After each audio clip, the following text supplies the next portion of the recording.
Watch this one first. State Farm's got you covered, Mike. That's great to hear, Robin. Everybody remain calm. We have a situation. Right, Riley? We'll be out of here in a jiffy. Okay, so this is just 2 minutes of it. Now, see, this is what I'm talking about, though.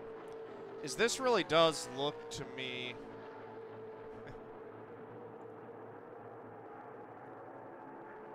Yeah, I'm not even getting paid for watching those commercials. Okay, so here we go. I'm going to chop into the Spouter channel. If anyone wants to come join the conversation for a little bit, hop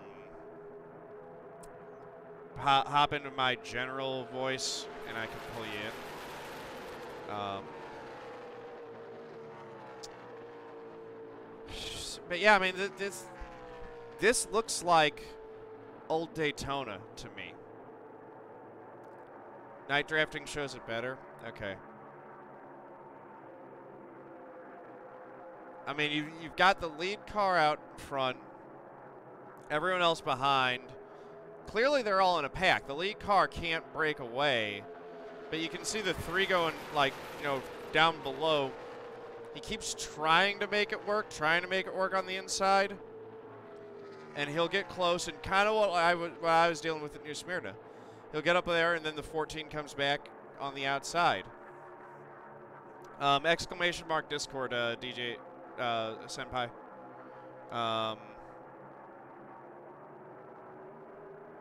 Right, chop the cars off at the B pillar, and you have a truck race. It's pretty much.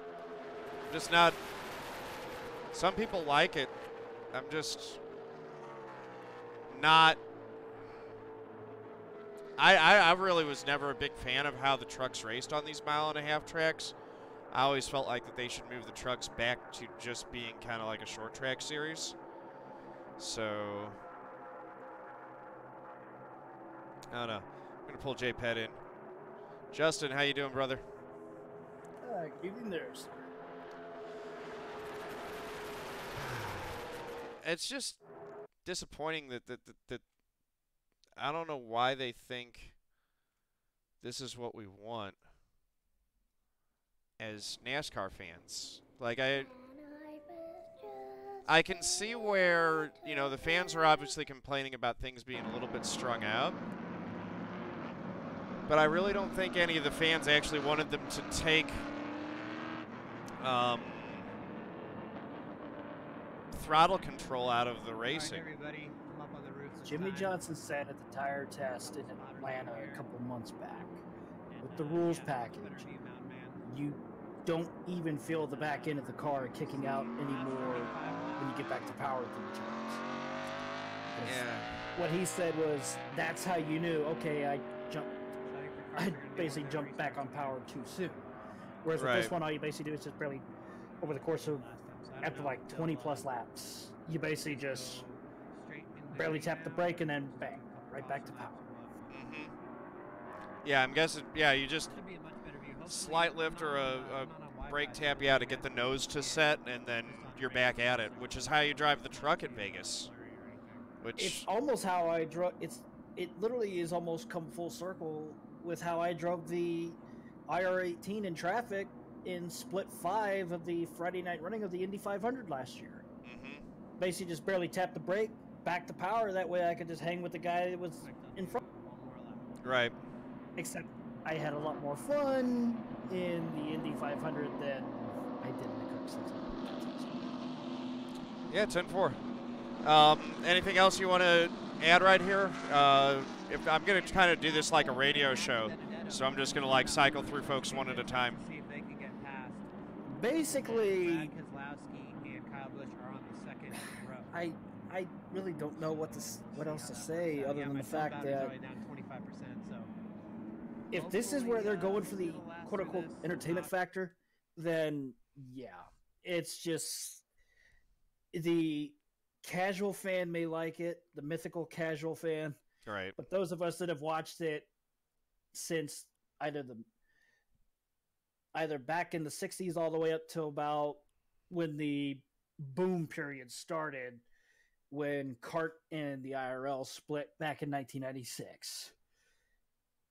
this is not what we wanted to see happen. Yeah. No, I agree. I mean, you and I were both pretty vocal on Twitter, saying that. I think a lot of other fans were pretty vocal too that they didn't want it to happen this way. But there were fans who did like the All-Star race at Charlotte last year. So I caught bits and pieces, but from what I saw, that's not what I wanted to see. no, it's not what I want to see either. What I'm saying is like there were some people who did. So like Yeah, I'm okay with them trying it. And we'll see what it is. What I'm hoping will happen is that if it ends up really being bad and the fans kind of reject it, and that what they will do is because NASCAR does have a history of doing this, is that when they try, I like that they're willing to try new things. I appreciate that they're willing to try new things because trying to get the package right to create good racing, that's always going to be a moving target. So I'm okay with them trying new things. It's just if you try something out, it doesn't work. Like if it ends up not working, which this to me is the package not working. What we're seeing right now, where we're basically seeing plate track style racing at a 1.5-mile track where you're not supposed to have that. Like in my opinion, that's the package not working. So what I'm hoping is that once it's after trying it for like giving it its fair shot and due diligence, hopefully they reverse course, which NASCAR has shown that they're willing to abandon bad ideas in the past. I hope that ends up being the case again with this one. If they do not abandon this bad idea, as you and I call it so far, the only few races I'm gonna watch, I'll give Atlanta and Las Vegas a peek in, so to say, a viewing. But if they continue with this package for the 1.5-mile tracks and what have you, the only events that I'll watch basically this year for the Cup Series is Sonoma and the Glen. Sonoma mainly because they're bringing the carousel back. Well, and remember, they're not going to have this package at the short tracks either. So the short tracks are still going to be good. Yeah, Martinsville, Richmond, Bristol, those will still be good races. Dover, I think, will still be a good race. And actually, Phoenix as well. Even with this package, I think Darlington's going to still be a good race because Darlington, like, even with this package, you're still going to have off-throttle time through those corners. Exactly. Just want to note this from what I'm seeing in chat. Dilnut McGee said he was at the All-Star race. Intriguing to watch, but just looking past, which is exactly what I saw. It's like, okay, and for the All-Star race, it's like, okay, I'm watching something that's a little bit different, and that's fine for the All-Star race. But for every single race in the season, it's just no. And so the other thing though is that we're about 2 years out from the alleged Gen 7. Right. So, if they try this, even worst case scenario, we have this kind of racing for 2 years, and then they have the option to go in a completely different direction with the Gen 7 car. Jordan, it could make the racing a lot closer, but I'm just going to go on the grand old... You could make the racing a lot closer if you let them just run Legends cars at 1.5-mile tracks. The racing would be super close, but no one would want to watch that. Like that's the thing. It's like if the only thing you care about is that they're all close racing, put them in go-karts and run them around like at a lot of like the kiddie kart places where the go-karts just you can flat-foot it around. I've been to those places, and like a driver like me who knows how to drive at least, like I'm not the best driver in the world, but I know how to drive a car. I'll go out there, and my friends who literally, like, if we were to get into a sim or in a real racing situation, I would just be doing laps around them. We'll go in those go-kart places where you can just flat-foot it, and I can't pass them. They like, if I start in front of me, I'll be able to find some little tricks to inch away from them. But if they start, like I did with one of my buddies a while back, he started in front of me at one of those places, and he was literally able to keep me from passing the entire time. But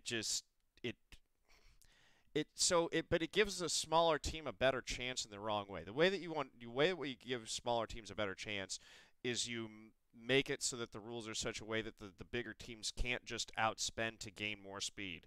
You fix the rules in such a way that it's less pay to win. and honestly move more towards a spec racing series. That, in my opinion, is the way that you go to give the smaller team just chance. Not this. Exactly. This is almost this rule package right here. Literally, I'm going back 10 years in my head as an IndyCar fan. This is the Richmond 2009 IndyCar Aero package all over again, where they could close up within a second of within 1 second of the person ahead of them, and right as soon as they get within 1 second behind them, boom, brick wall of air for the rest of the time. Right. Yeah, I was just looking. Dylan was in the chat, but it looks like he popped back out. I was thinking we'd pull him in. But yeah, so and I was here October 16th of 2011. I've seen what pack racing on a 1.5 mile track can do. Granted, totally different form of racing, but it's still pack racing on a 1.5 mile track with this aero package. Even for a stock car, it's just one of those. This is not the smart thing to do here. yeah, I'm not. I mean, so again, like and I've said this a number of times, and I really want you guys to see what I mean. When I say that this looks like Daytona, for those of you who haven't seen, let's go Daytona. Are we going back to 2000 Daytona 500?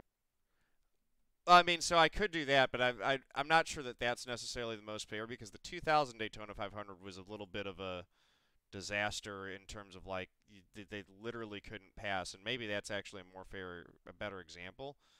But I really do think this style of racing, this right here, we're just watching footage from '97. This honestly looks very similar, and obviously the track's a little bit bigger. But if you take this track and shrink it a little bit, I think this is kind of what you're going to see. And back in the pack, they're going to be mixing it up more because it gets more tumultuous. But if you look at the guys out front, it looks very similar to what we were seeing at the Vegas thing, where it's like you've kind of got a line of cars. The guy in second place can't really pull out and pass. But this right here, which I actually did for the restrictor plates, I prefer this kind of racing. If you're going to have plate track style racing, I prefer this to what we have right now, where you're just like racking them 3 rows deep and literally no one can go anywhere, because like at least in this, you can pull out and go to the inside. You can pull out and try to make something happen, because there are not 3 established lines where the track is just clogged like it is now. So I prefer this to that. I'm at least glad that it looks like this rather than that, I guess is what I'm saying. But I feel like it was. I guess what I'm saying, I am open to the idea that it is going to be entertaining to watch, but the whole time I'm watching it, the purist in me is going to be like, I know that these it's a different kind of thing. You're watching like what this is, where it's more of a chess match. It's less about the actual driver's ability to handle a car and wheel it around the track better than everyone else, and it's more about how to work the air and positioning, and can you get a push from a teammate and stuff like that. Brophy's got a bit of a point there, but like I said, I'll give it a chance for 2 races, Atlanta and Las Vegas. After that, if I don't like what I see, then like I said, I'm just gonna watch Sonoma and the Glen, maybe a couple of the short tracks as well. But I'm just gonna hinge my bet on the 17 to 36 races with the 1.5 miles. Right. Jimmy T. Rustler says, classic progressive ideology of equality, namely because they are pushing for equal outcome, not equal opportunity. That's not, as someone who is a political progressive, that's not how I define equality. I advocate for equality of opportunity, not for equality of outcome. That's beside the point.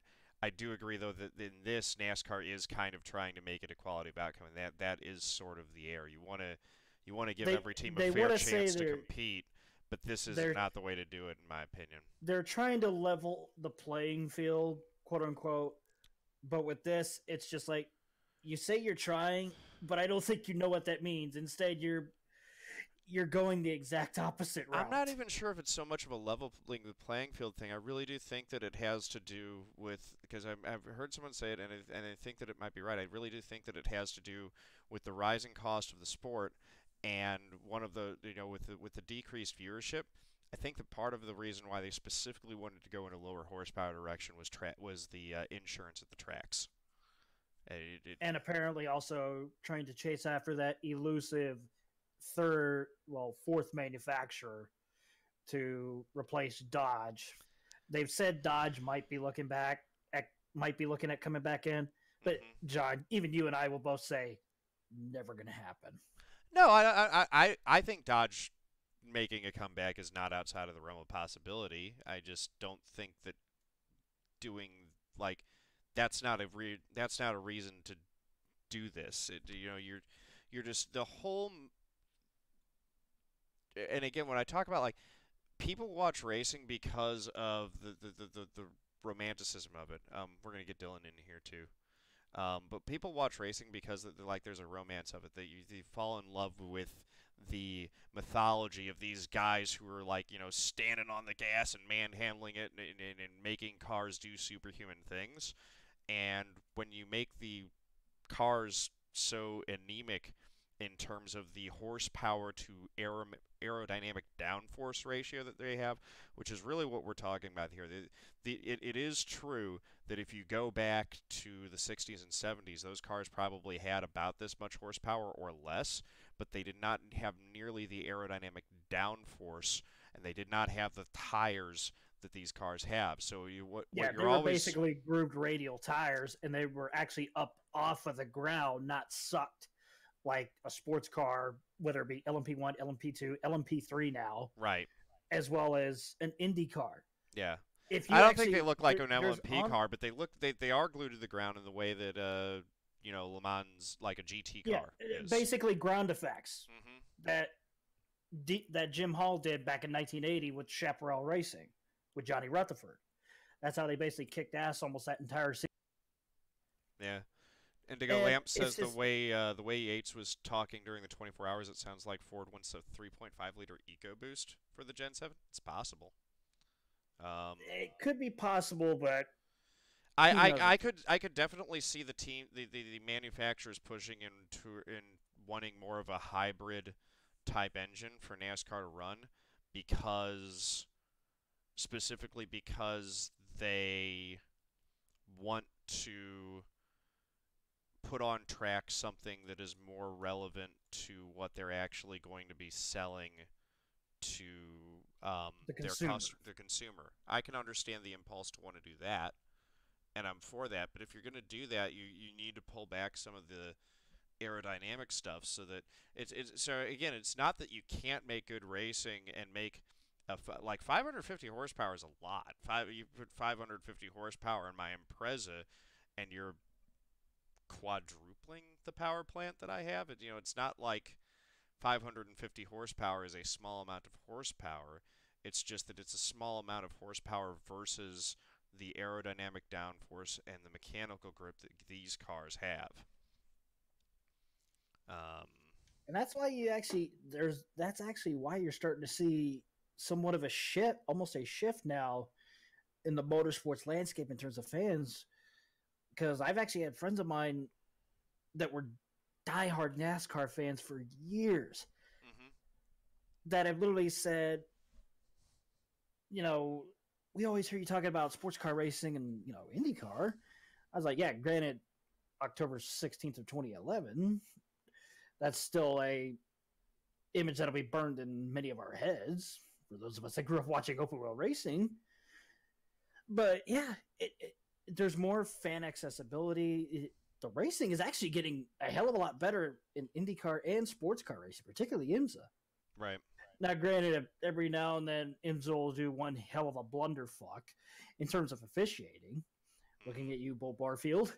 But almost every other time, it's just like the racing with the different classes, the different, whether turbocharged, non-normally aspirated, what have you, the shift in the motorsport landscape is now turning back to where it was almost like a mixed variety of fan base, where you had fans that like motorsports in general, whether it's NASCAR, they also watch sports car racing, open wheel racing, even dirt racing, what have you. Mm-hmm. Whereas with the 90s and well, through the early 90s and mid 2000s, you basically had that one spot that everybody was fixed on, and that was stock car racing. Because you had the likes of Dale Earnhardt before he died, Tony Stewart, Jeff Gordon, you name it.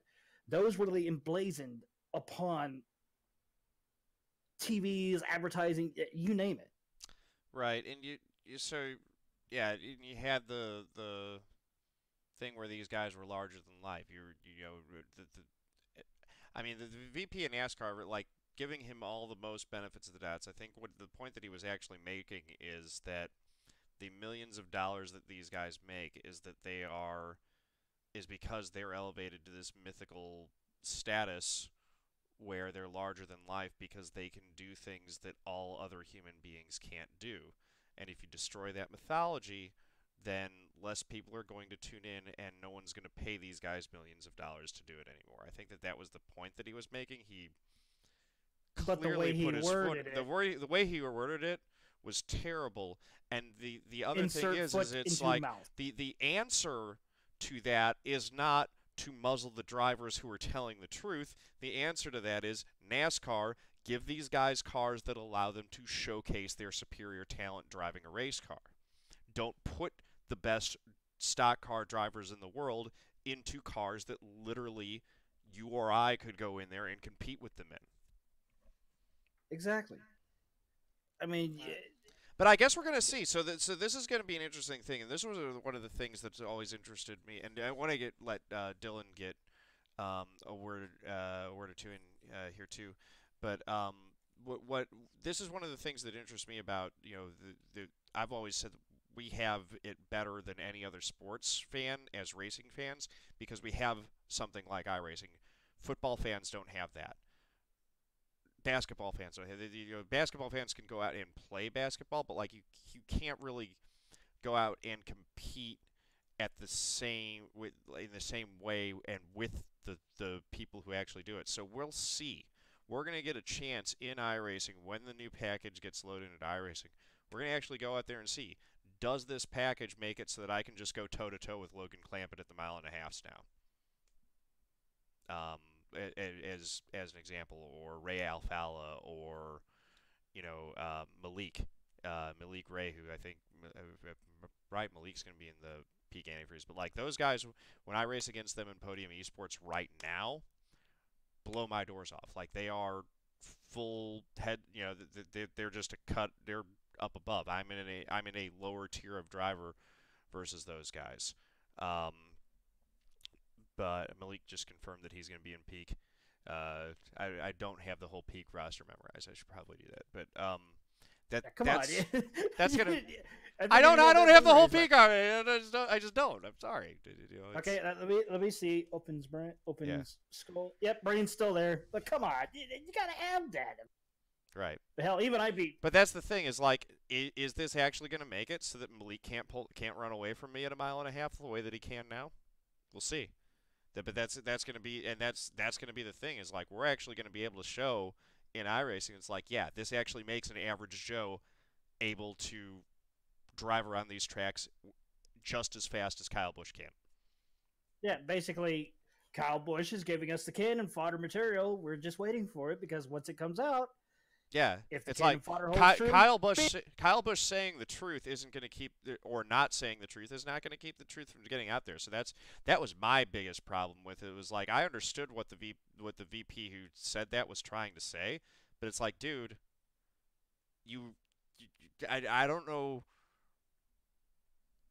where this mentality comes from, where you can just pretend that things are not the way they are.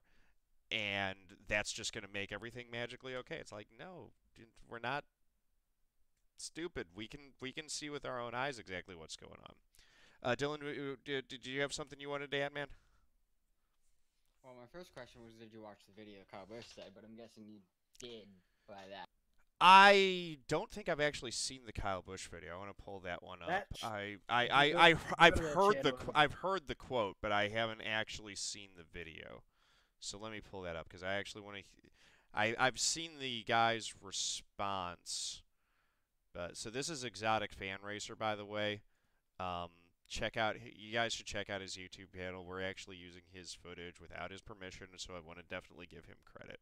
Probably not going to upload this, or if we do, I'll pull monetization off of it since I'm using footage that is not my own. Well, those were basically the periscopes from Jeff Gluck that he uploaded there as well. That's fair, but I'm super It should be like a couple. I'm super tight and curious. I'm just really careful about not exposing my channel to anything that could get it a strike. I'm probably overly. That's why I never play music on my channel or anything like that. It's just you're under the tire. You're driving through the corners Only time under I- the limits of the tire. Hold on a so, second. I want to hear you know, this. Your speeds are just too slow. Here we go. This is Kyle you're Busch. Under the tire. You're driving through the corners under the limits of the tire. So you know your speeds are just too slow, and that. I want to because this is the point that Justin and I were making. When he said, I want to talk about what he said. Under the tire, meaning he said under the limits of the tire. That's what we were talking about. Is that the skill that the human skill that racing tests is a driver's ability to keep the car exactly at the limit of the grip of the tires. So if you're under the limit of the grip of the tires, you're going too slow. If you're over the limit of the grip of the tires, then you're also going to go slow because the tire you slide across. And that if you guys who watch me race, like the reason that the guys like from tonight's races, Caden, Riley, Daniel Eberhardt, the reason why those guys are faster than me is they are hitting more perfectly. Their car, as it travels through the corner, is more perfectly exactly at that grip limit than I am. I'm stepping over it. I'm dropping. Sometimes I'm too slow through my roll speed through the center of the corner is too low, and I actually need to be a little bit faster. Sometimes I'm late to the throttle. So I'm not using all of the grip. Other times I'm charging the corner in too much and exceeding the grip limit of the tires. What Kyle Busch is saying here is that no matter what they do, they're never even getting to that grip limit. So the one thing that differentiates better drivers from drivers who are not as good, they can't get there because they're not able to get to the grip limit of the tire. So I just wanted to Basically, as Mario Andretti said it, how to know you have enough horsepower in the car is when you leave two black stripes from the rear tires on the track. From corner exit to corner entry. Exactly. Yeah. That's how you know you have enough horsepower. With this one, basically, I'm gonna one of my favorite iRacing. One of my favorite quotes in the iRacing rotation. Basically, with this one, the way he was wording it, you could almost like double or triple stint tires now because you're not going to get the wear unless you are in a pack. Which is what they're able to do at Daytona and Talladega. That doesn't allow you the runs on the straightaway. Doesn't allow you with what happened with Bubba Wallace, he was behind another car, and it lasted for 20 laps, and the tire just blew out on him. The only thing that was left. I missed that. I gotta go back. I gotta go back and watch the full thing maybe. But I mean, well, we're gonna see it plenty when it actually gets going in real life. So. Well, there was no video, but there was a photo. Gotcha. That doesn't allow so here he goes.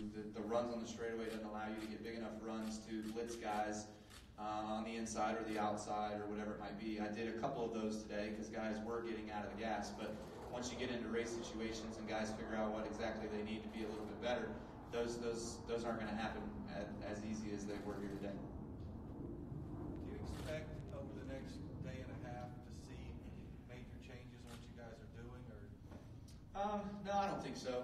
Guys are going to figure out how far they can trim their stuff out for how bad they can get the cars to drive, and then they're going to kind of go back the other way a little bit. They're going to put a little bit more drivability back into the car some. So, right now I feel like there's a couple guys out there that looked a bit evil. Their cars were ill handling. Ours was driving pretty good. So we're going to step their way and get my car to drive bad, so we can figure out how bad is too bad in order to, kind of play the fence a little bit and see what's going on.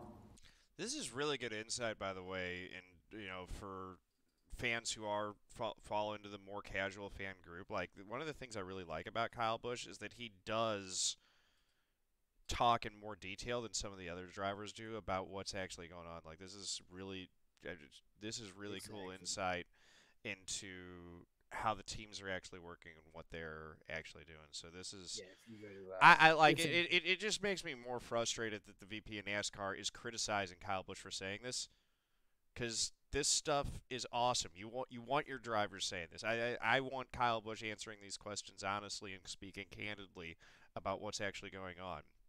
You go back to, again, because politics brought in a little. This is the reason why we have the First Amendment in America. Democracy doesn't work if the citizens are not able to speak candidly and critique the power systems. We don't have the First Amendment to protect people's right to insult people or be jerks or a-holes.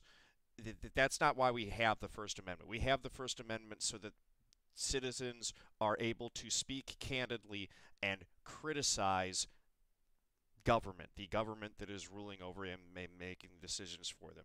So that's what Kyle Busch, if you look at NASCAR or any major sports organization as a microcosm of government or a society, that's what's going on here. Is NASCAR, the governing body, is choosing, rather than to allow Kyle Busch and the drivers to speak candidly on the subject and really have an honest conversation about what's going on. Instead, they're imposing something on the drivers and then saying, "No, we're going to allow you to criticize it, but only up to a certain point." Now, if you go to the general, there's the photo that Jeff Gluck took of what was left of Bubba Wallace. There was no contact. There was nothing, no debris on the track. Right, and that's just because they're just driving the right front. And I'll pull that up in a second. That just looking at it, I'll pull it up for you guys in a second who are watching on stream, who aren't in the Discord right now. I want to get through the rest of the Kyle Busch video. It looks like a blown tire. Basically, we've all seen them before. Yeah. Goodyear said that they were bringing last year's tire compounds to this year because they expected pack racing. Well, here's the results because of too much load on the side of the car.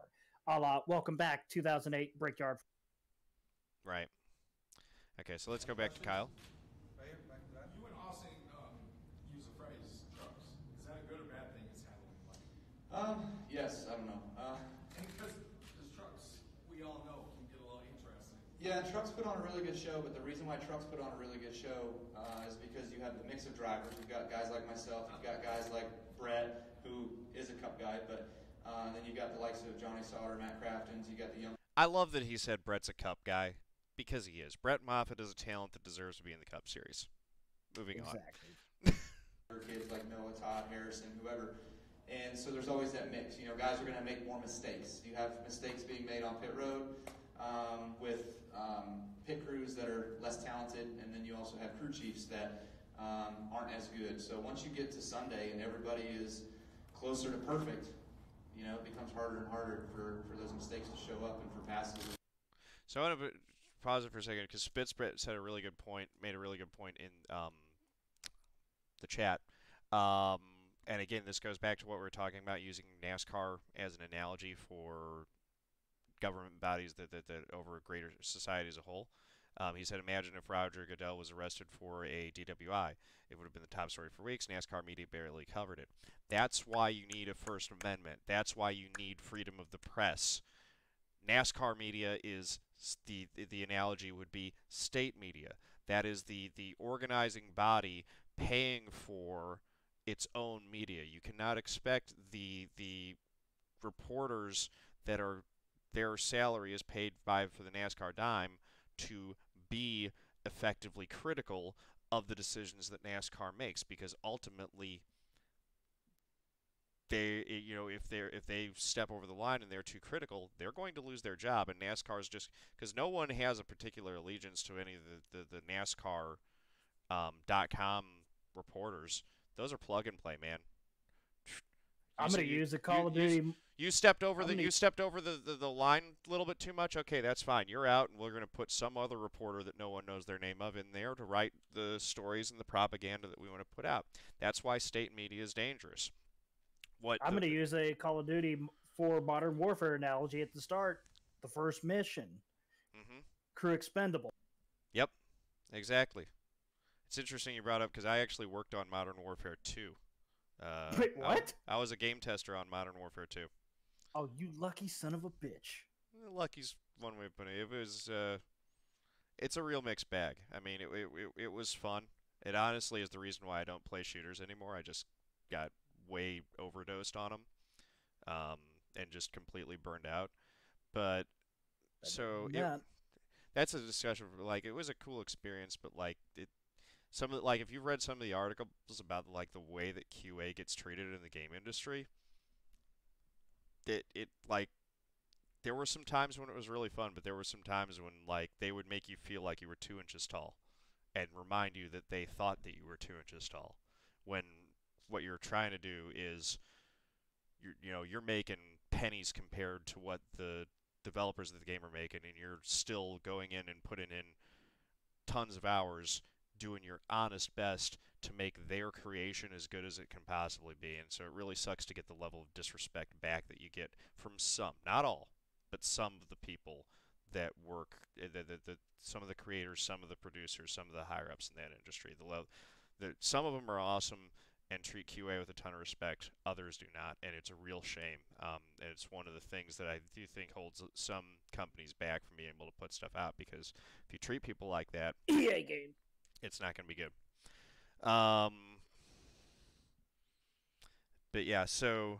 the point I was making is that, in order to have a democracy functioning correctly, you need a vigorous and investigative press that aggressively and ruthlessly is pursuing the truth wherever that truth leads. That's what NASCAR needs. And NASCAR has, I think, fallen victim to some groupthink and not wanting to have an honest analysis about what this package actually means and what the things that are holding their sport back from growing and becoming what they want it to be. I'm going to use another analogy. What NASCAR is doing to those that speak out against a rules change or, aero package change, whether it be media members, drivers, hell, even the owners, if they go after any of them, basically, the analogy I'm going to use, if you remember George Orwell's 1984 novel, even the film, thought crime is death in the eyes of NASCAR. If you speak out, you're committing thought crime. Yeah, well, I mean, Orwell was really good. You had that, and then the other one was Brave New World. I forget who the author was on that one. But Brave New World was the other one where they've drawn analogies to. You could probably draw analogies with NASCAR, the state that they're in, and also you can draw analogies to where American politics are right now and politics around the world. We're seeing that exactly happen a lot where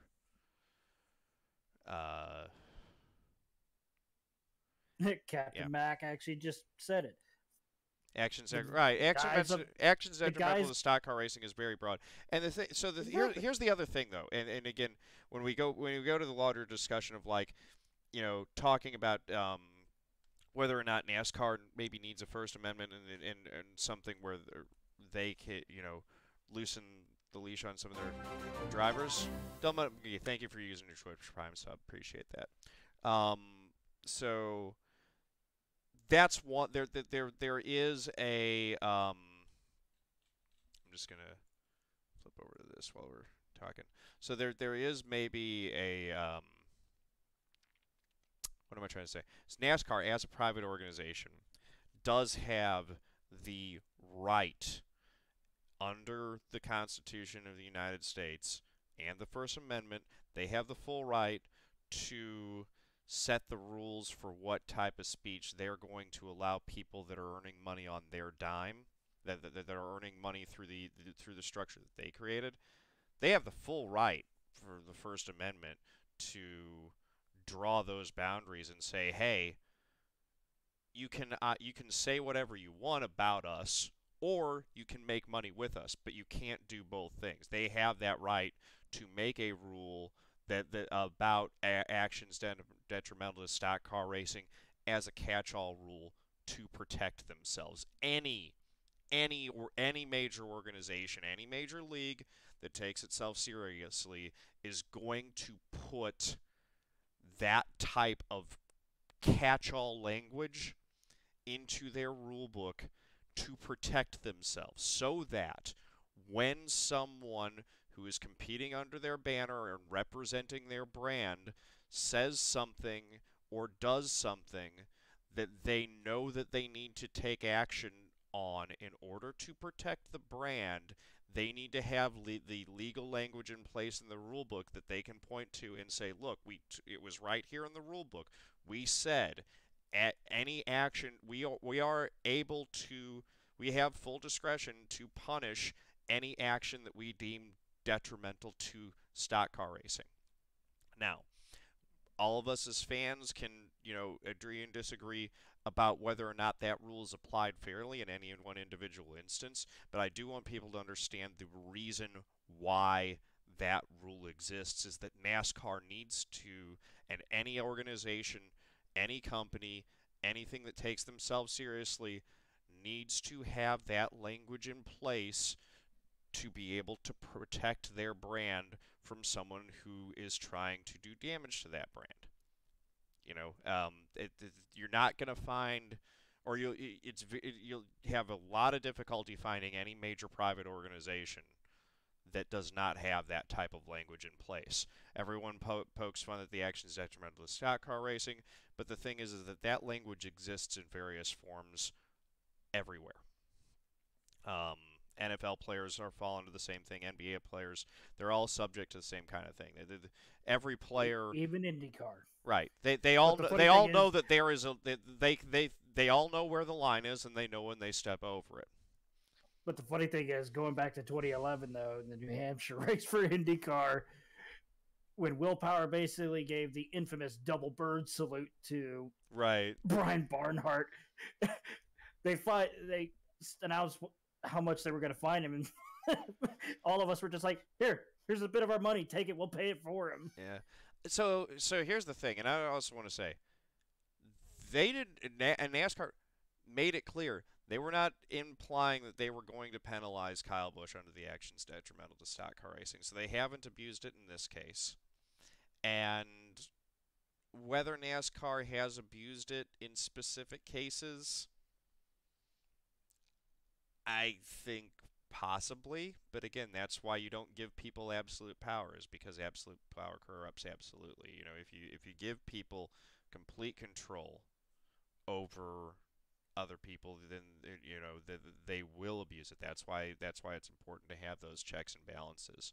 So Emperor Palpatine, Star Wars, right, and that's why NASCAR has an appeals panel. That's the checks and balances right there. If NASCAR finds a driver or punishes a driver for actions detrimental to stock car racing and finds them under that rule, then that driver can appeal that decision to the motorsport to a neutral body that will then hear and review that case. That's the check and balance that you have there. I haven't actually seen an effective appeal made on that. Most drivers just take the fine because, again, as was pointed out by that VP that I'm frustrated with, and a lot of the NASCAR fans are frustrated with, for saying what he said about Kyle Busch's comments. I wouldn't be surprised at the same time, the point that he made is correct, which is that all these guys are making millions of dollars, so they're more than happy to pay a $10,000 at the end. Like, they're not happy to do it, but at the end of the day, they do the math. I pay a $10,000 fine, and I keep making millions of dollars a year. They're gonna do that. Spitz does have a point, though. There actually were a couple of successful appeals over the last couple of years. Right, but none of them were under the actions detrimental to stock car racing. Those were for other If I rules remember, violations, if I remember weren't correctly, they? there was one Do you that remember was which one it under was? it. It happened late 2000s. Okay. Like 2008. Yeah. I can't remember which one it was. That's the thing. And the thing is that appeals board didn't used to exist. I was really happy when they added that as part of the thing where they made the rule book more clear with the tiered penalties, that they also added in the appeals panel, because I think that those checks and balances are extremely important. It's what has made the Constitution here in America so strong, and it's what has it's what ultimately makes um, NASCAR and any government structure, organizing structure, stronger, is having those checks and balances. Um, I think is essential. Caressel, how's it going, man? Welcome. We're just chatting about the NASCAR rules package. We were watching some footage earlier. Now we've been sort of slowly working our way through Kyle Busch's comments. I've got Justin Petschauer, JP, JPat27, in here with me. So I'm going to switch back and we're going to resume the Kyle Busch interview here. And stuff like that to happen. Anybody? Jim, and then Jason. It might be too soon to tell, but having a lot of experience here in 1 year, can you kind of predict how much different the Cup race may be in March, just off what you've done so far? Yeah, I mean, predictions are tough, especially this early. But if I had to say, yeah, I think the competition is going to be closer together than what we've seen in years past. I don't know that you'll see a lead guy be able to stretch it out, 5, 6, 7 seconds or whatever. You might see the top 3, 4, maybe 5 guys that will kind of keep within 2 seconds of one another. But as far as the raceability and the maneuverability and the passing back and forth and runs and such, slingshot moves, I don't foresee that coming. There's not enough draft effect on the straightaways that give you enough speed to launch you into the next corner. When you get closer and closer and closer to the car in front of you, like you're drafting off of him because it's helping you, then you get within a car length of him and it starts to push him away. And like I tried to move out when I was behind Brad, I had a run on him and I tried to move out from behind him and I just hit the wind and my car was not as trimmed out as his, so mine fell backwards. There's not enough draft effect. And kind of the point that he was making earlier is that the teams are going to figure out how to maximize it, and that's kind of what happens with all of these different rules packages. Is that once the teams figure out how to do it perfectly, one team figures out the right way to do it, every other team copies that, and that's why I've always said that the fans who are asking to open up the rule book and as the solution to things, like, oh yeah, just open up the rule book and you see a bunch of crazy stuff. No, you won't. You're not going to see that. You're going to see. You might see it in IndyCar, but you sure as hell won't see it in stock car. Well, yeah, but the thing is, even in IndyCar, you're going to see it at first for like a year, and then everyone's going to hit on. Senpai, thanks for hanging out, man. Have a good one.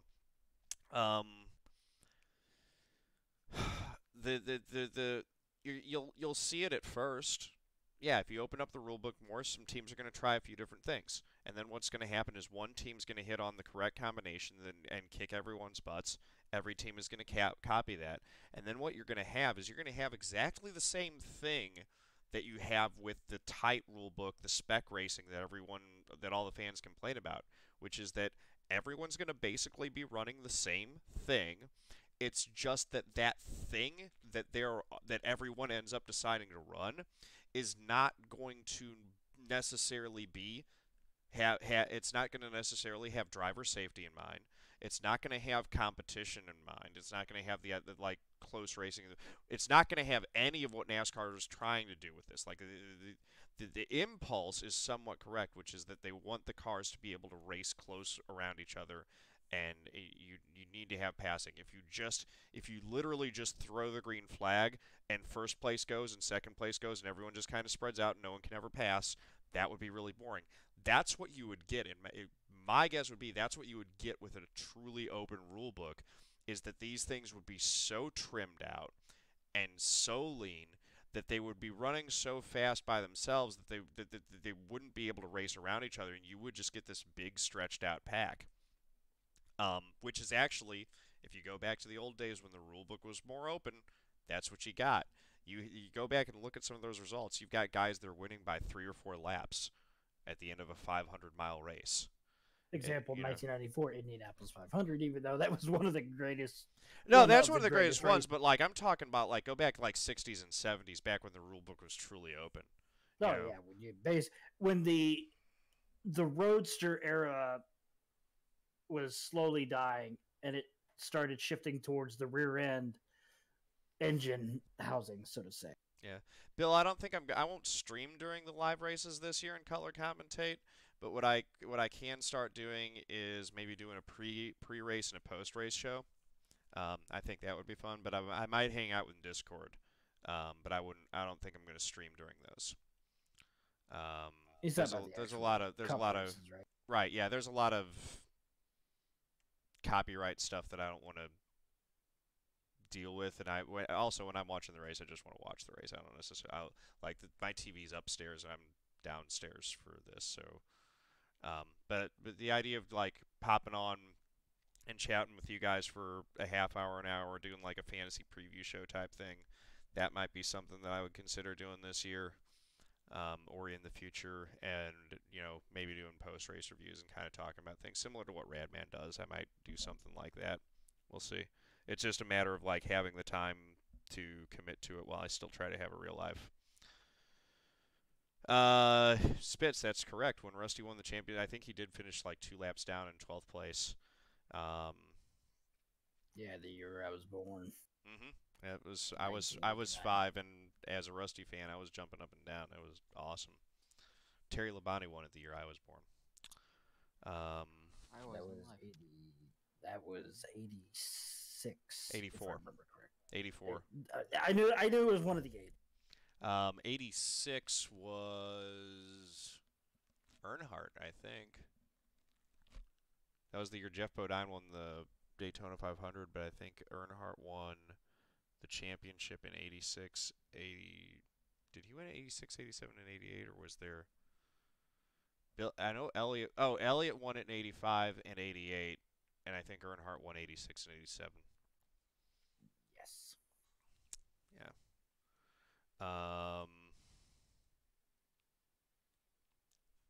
Yeah, well, it's definitely unfathomable today, Spitz, because it's not necessarily unfathomable. With the current championship 4, you could have 3 guys wreck out, another guy get some aero damage, and finish 2 laps down in 12th place and win the championship today. That's possible. What you can't have today is what you had in 1998, or where you got Jeff Gordon mathematically clinching the championship 2 races before the end of the season, but realistically clinching the champ. Like, if I remember like back to like those seasons like 97, 98, when Jeff Gordon was just, he would, like, it was over in July. Like, I was sitting there in July as a NASCAR fan, and I'm like, well, or as like a Rusty Wallace fan, and I'm like, well, Rusty's third in points, but he's 500 points back. There's no way he's going to catch Gordon. Yeah, Gordon hasn't mathematically clinched it, but like, let's be realistic. Gordon is not going to crash out or have engine failures in 3 races in a row where Dale Jarrett or Dale Earnhardt or Rusty Wallace or Mark Martin, whoever happened to be like second or third in points. That's just not going to happen. 98 was probably one of the best worst seasons. Yeah. Though. And 98 actually was. Like, I remember Rusty Wallace, that was the year that Rusty went all the way. He had that streak like Ricky Rudd had for a while, where he had won a race in every season for several years in a row. and that Until streak he was in retired. jeopardy. Well, took time off in 2006. No, he didn't. He didn't. So Rusty actually, Ricky's streak got broken before then, and Rusty's got broken too before he actually retired. But in '98, Rusty's streak was still alive, and actually both of their streaks were still alive. Ricky continued his streak by winning at Martinsville in one of the guttiest performances ever because his power steering went out. That was no, it wasn't his power steering. It was his cooling unit, his AC unit. I thought his power steering went out as well. The AC unit. No, oh, the AC unit went out. Yeah, just the AC. 10 laps into the race. Ironic on the. Yeah, but how he bet. I still to this day say, if there's there's two examples that I use when people say, "Oh, race car drivers are not athletes." Really, tell that to Buddy Lazier racing with a major broken back, 39 fractures, right, going on to win the '96 Indy 500. Ricky Rudd, October of 1998 at Martinsville, cooling. The AC unit goes out in his car. All he had was literally melting ice packs, and he still managed to go through. And they had to help the poor bastard out of the car. Yeah, but like I remember that, like Rusty was going. So Ricky had gotten his win before Rusty that year. Both of them had active streaks. That was back in the 80s. And Rusty ended up getting his win at Phoenix, like second to last race of the season. Courtesy of a downpour, so to say. Right, but I mean, to be fair, like it was a rain-shortened win, but it was one of the rain-shortened wins that doesn't feel like an asterisk because he had the best car that day too. He was legitimately running, out front. And I was a Gordon fan then, and even I can say, he basically he just said, but Rusty had waiter, check please. Rusty, like through the first half of the season, was staying in the conversation for the championship because he was just having one of his most consistent seasons ever. He was just getting top fives and top 10s, and he was always right there. It was just the wins weren't coming for him. But he basically was there, but you didn't know that he was there. Yeah. Yes, but it's Rudd taping his eyes after. I think that was the '84 Busch Clash that he rolled the thing and then ran the Daytona, or ran his I think it was his qualifying race where he was still so swollen that he had to tape his eyes open. I think that the swelling had gone down. Hey, Savior, go sleep. I know. We're going to be wrapping this up pretty soon. Let's see if we can get through the rest of Kyle Busch's comments here. Yeah. Some of trackside experience. Two quick questions for you, Tom. First one, I heard a lot of drivers when we were out in the garage just talking about the cars sucking up to the wall coming out of turn 2 there. What do you think about that? Is there anything really to that? I don't think there's anything really to that. Sometimes it's wind, sometimes it's situational with the air in front of you, and the closer we got to somebody through the corner, the cars would take off up the racetrack with the front end. So sometimes you get that off of turn 2.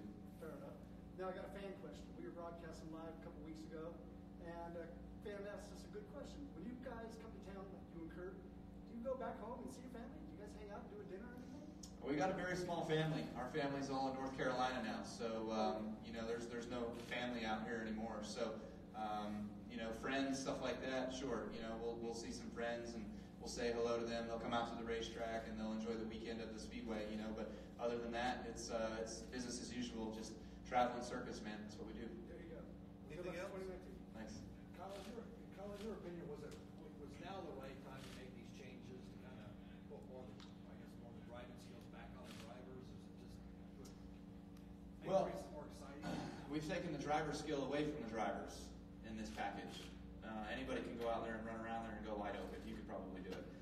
So, it's just it's a lot more of a mental game. It's going to be a lot more skill. It's going to be a lot more chess match thinking, how you're going to make moves and how daring you be in making some of those moves, and how hard of a time the guy that you're trying to pass is going to give you back and suck you around or spin you or whatever it might be. So we'll see. We'll see how all that plays out. But overall, it's going to be interesting. I mean, that is going to be entertaining to watch, but he's not wrong. I think he's just spot on. That's exactly what it's going to be. It's taken the driving skill out of it, and instead what we've replaced the driving skill with is strategic skill. So it's a mental game now, right? That's what it is. Yeah, and again, like I'm not saying that's not going to be interesting to watch. It's just it's not racing, in my opinion. And if you also go back to general, in the words of a friend of mine who I've broadcasted with a number of times before, always be careful of making sure your mic is closed and not open when you say something stupid, as was the case during the live stream. That clip, the timestamp right between 3 and 4. If you listen closely to Chris Rice, when Austin Dillon is trying to get a run, it's literally one of those, you idiot, you forgot to close your mic. Right. Yeah, What was it he said? Basically, okay. Fuck, I forgot what it was. Basically, during that stream, they were initially saying that he had the fastest car in the draft. Well, then when the camera's not on them, he said, I don't like how the 3 car can't make a pass. Yeah, basically.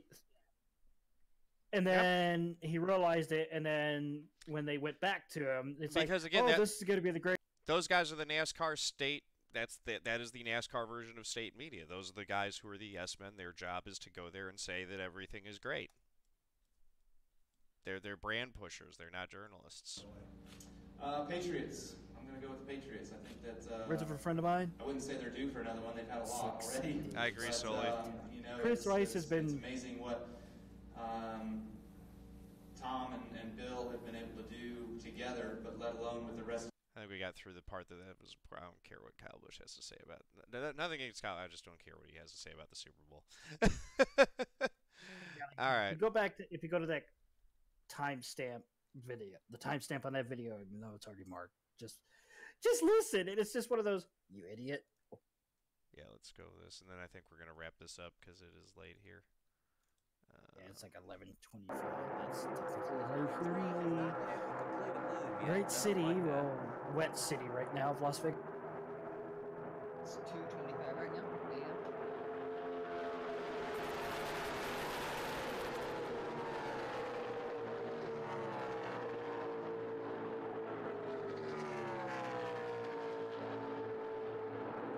Yeah, because I remember watching. I think this was the one that was clipped.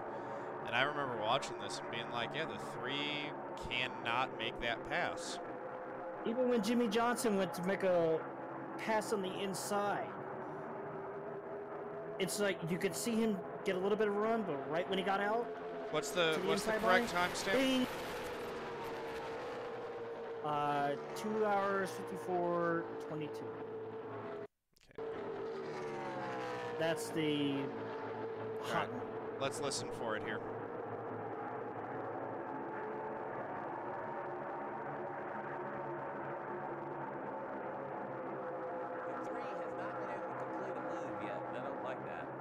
The 3 has not been able to complete a move yet, and I don't like that. I agree. You caught him in a high mic moment saying the truth, you know.